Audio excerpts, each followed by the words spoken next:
Hello and welcome to the Art Base community. My name is Lissa Ballinger and I'm the curator at the Art Base, and I'm here with Sue Montoya. And Sue Montoya is our current exhibiting artist. Her exhibition will open on Friday, February 26th, and it will run until Friday, March 12th. And Sue is visiting us actually from Miami right now. She is part of the Oolite Arts Home and Away residency program, where 14 Miami-Dade artists are selected to come to Anderson Ranch for 5 weeks to do a project. And Sue was specifically selected to be part of the Art Base and have her first, it's your first, right, solo exhibition here, which we're so excited about. We're so happy that she's here. Sue grew up, she was born in LA, but she actually split her time between Miami and Honduras. And this exhibition is a tremendous representation of that, and we'll speak about that more. And she just told me about a really exciting exhibition she's about to do in Berlin as well. So we're gonna get started. I'm gonna step out of the screen. Sue's gonna take off her mask so you can hear her, and hopefully you'll come and see the exhibition. Our hours at the Art Base are Tuesday through Friday, 10 to 5 p.m. And also you can always call and make an appointment. All right, here we go. Phew. All right, Sue, well, my first question for you is if you would please tell our viewers how you came to be in Snowmass, how you came to be in Basalt into this area, and your journey here, and your application process with Oolite, et cetera. So the application came out last year. I was at the time living in Miami, and I hadn't really been practicing for a majority of the year because of the pandemic, and it just was really difficult to have the time and space to do that. And when this showed up on my radar, I was like, oh, maybe I should apply. That would be really cool to get out of the situation that I'm in, to maybe have the opportunity to make work.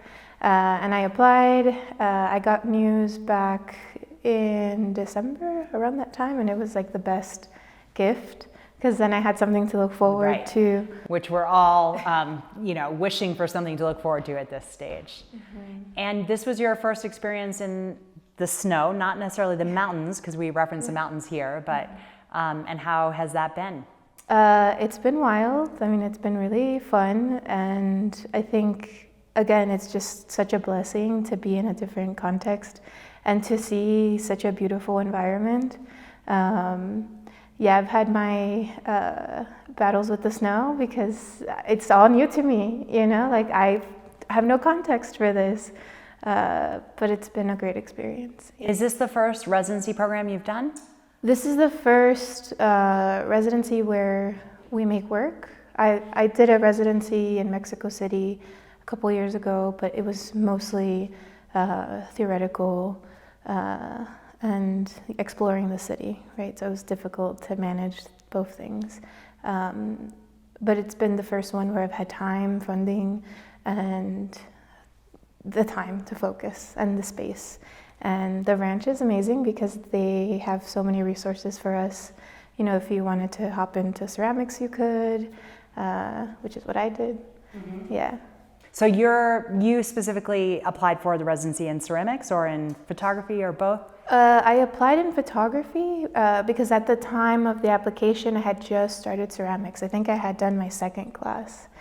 And when I got news back that I got in, I was really excited because I thought, okay, now I have this foundation knowledge for ceramics. I can take this to the next level, and what better place than the Anderson Ranch, Well, so you've been at the ranch for how many weeks now?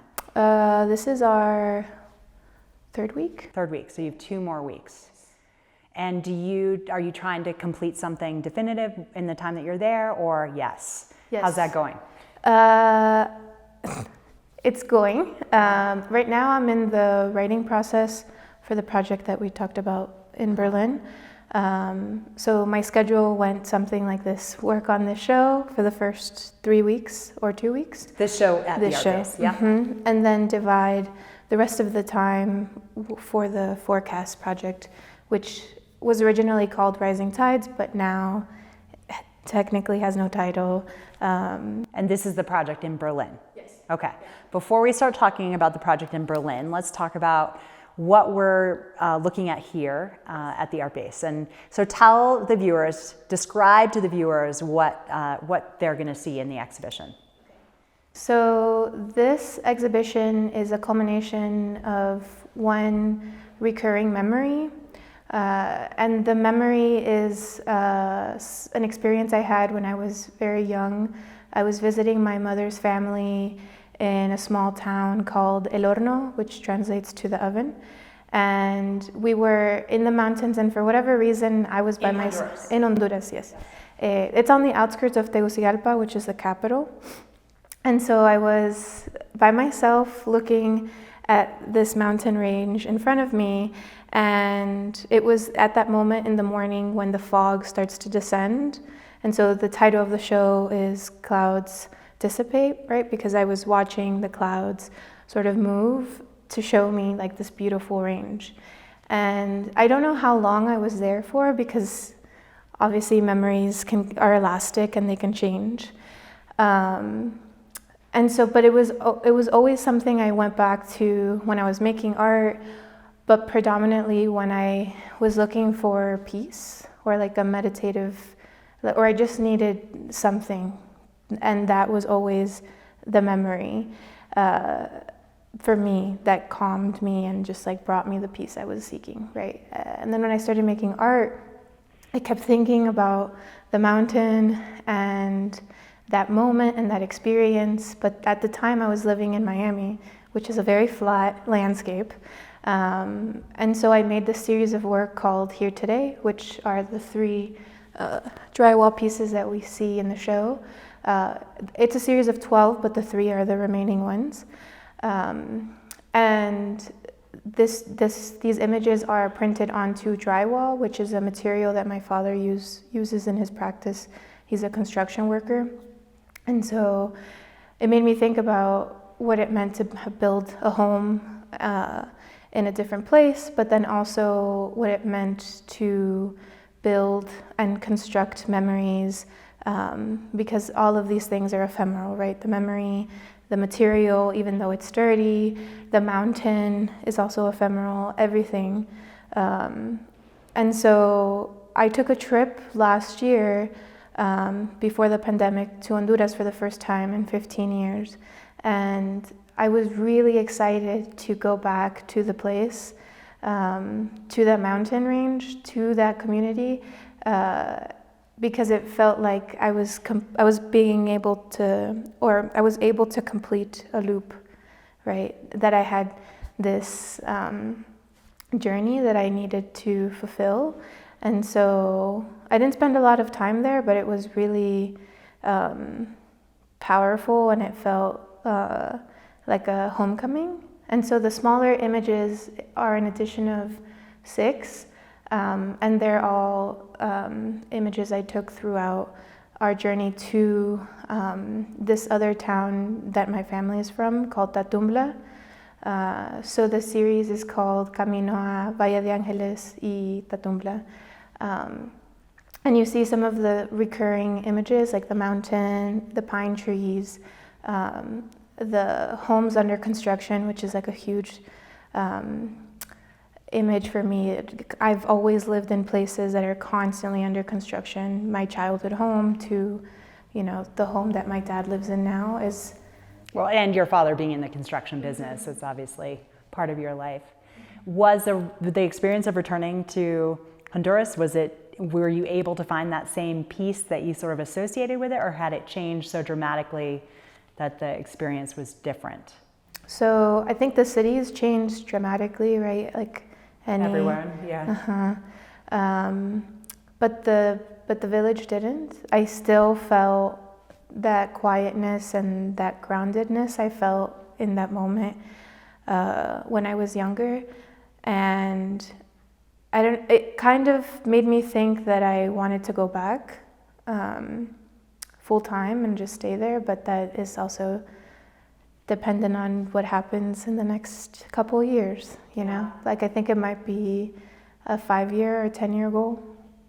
And then Sue, tell us, because the images that you have on the drywall, you haven't really spoken about how those relate to the what you saw in Honduras, and I think that's a really interesting connection. Yeah, so the images on drywall are depicting these construction sites that have mounds, right, that are dug up or sometimes placed there in order to fill in highway systems, streets, sidewalks, whatever it may be. So I went around Miami. This is in 2014, and I collected a series of images of these mountains because it was during a huge construction boom, an infrastructure and also high-rise boom. And so, but it was a constant reminder when I was driving around the city of that piece that I found in Honduras through the mountain. But then if I drove by, like let's say a couple days later, they'd be gone. And so the work is titled Here Today because these things, these structures are here today, but then could be gone tomorrow, like the drywall itself. It's part of our home, right? Because in Florida, drywall is like a big building material, but it could be easily taken away. And so the same thing goes for these memories, for our lives, and for, these structures. And then please speak to the mounds of teardrops. Yeah, so those, I started making this past year in Mexico City, where I was right before I came here. And it was, so I'm totally new to ceramics, so I didn't know what to make. I went to this class without any clue. And one of the fundamental things you do is you learn how to knead the clay, right? And for whatever reason, the first gesture I made was a teardrop. And it just felt so intuitive and therapeutic and meditative for me, especially because for the last year I was really struggling with my hands. I had a lot of pain associated with them, and so by this point I had completely healed from that. And I think in fact making the tears, that gesture, made my hands stronger. But it came out of trying to make something that is ephemeral and fleeting, concrete, right? And tying it back to these materials from the earth, like the gypsum, which is what the drywall is made of, and the images of the earth that you see through my travels in Honduras, because I feel it's all really significant to the experience of living in different places, right? You're constantly surrounded by whatever environment you're in, even if you're not taking it in, taking the time to be oh, okay, this mountain is giving me this, or we're having this moment together. Yeah. So tell me, I'm going to go back a little further. How did you start making art? How did Sue Montoya start playing with art? Yeah. I started when I was really young. My mom was really encouraging, and in Miami, yes. Probably before that, actually, in Honduras. She gave me my first camera then. It was a Barbie Polaroid. We had a neighbor who was an artist, and she would babysit me, and so we would draw together. But it wasn't really serious when I was, really, really young. It was when I got into middle school that I had this great art teacher. Her name was Miss Whitelock, and she was just so caring and supportive. She gave me my first assignment, my first photo assignment. She gave me film and a camera, and she said, go out and photograph whatever you want. Come back, I'll develop the film for you. And then after that, there was kind of no stopping. In high school, I was lucky enough to also have a group of artists, Tom Virgin, who really pushed me to see this as a future or a reality, because when I graduated high school, it was around the time of the market crash, in 2009. And my parents were you want to be an artist right now? Right. So it was great that they were able to sort of guide me and say well, you can do this without, having to go to New York. You can stay in Miami. Yeah. And do you consider yourself, when you talk about yourself as an artist, do you say multidisciplinary now because now you're really working in clay also, or are you still a photographer? Is that where you're most comfortable? I don't know. I struggle. And you don't with, need to. You don't have to define yourself. Yeah, I struggle with like defining or labeling myself because I just, it's whatever is in the moment is happening. When I first read about you, I was sort of describing you as an artist who makes constructions. You know, that was sort of the way that I understood you and the work that I saw. This is a site-specific construction, essentially. Yeah. I think that fits. Yeah. Well, tell us about your experience during COVID and how much that has influenced your work or not influenced your work. And this particular body of work, did that have any influence on that? Yeah, I think it did. The pandemic and last year was really a time for me to reflect and like think about just a lot of, like, it gave me the time because I was like unemployed because my job shut down, and it really made me sit with a lot of my personal history that I hadn't had the opportunity to consider. Like even making the connection between that memory and like my trip, and having the time to really unpack what it meant to go back home and to see my family again. And it also gave me the time to try to reconnect with them because it had been so long. It's interesting, the word home comes up a lot in your work. And so you still feel like Honduras is home? Honestly, I feel like I'm just sometimes in like space. Like I just don't, it's difficult to say like I belong here or this is my home, because there isn't like a physical representation of a home in those spaces for me. I think it's more of like a soul or a spiritual connection. Yeah. So it's interesting because you connected to the mountains in Honduras, and then you were looking for the mounds in Miami. Did that have any correlation when you came to Colorado and you saw the mountains, or was there? Yeah.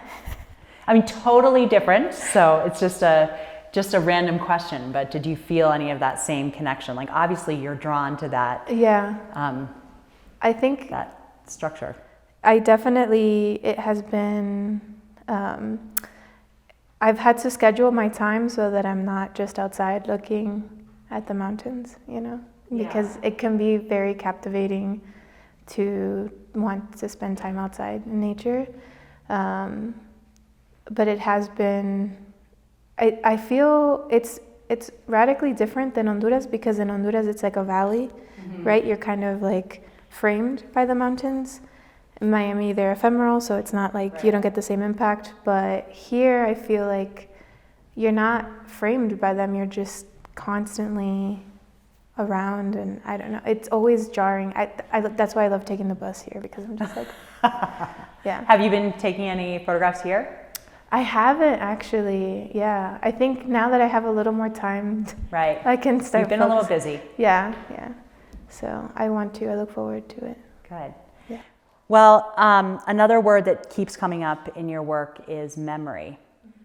And, right now, obviously, you're creating new memories right now. And then you're going into another exhibition that you've sort of mentioned before that you're going to be putting up in Berlin. And that also has to do with memories, but not necessarily your memories.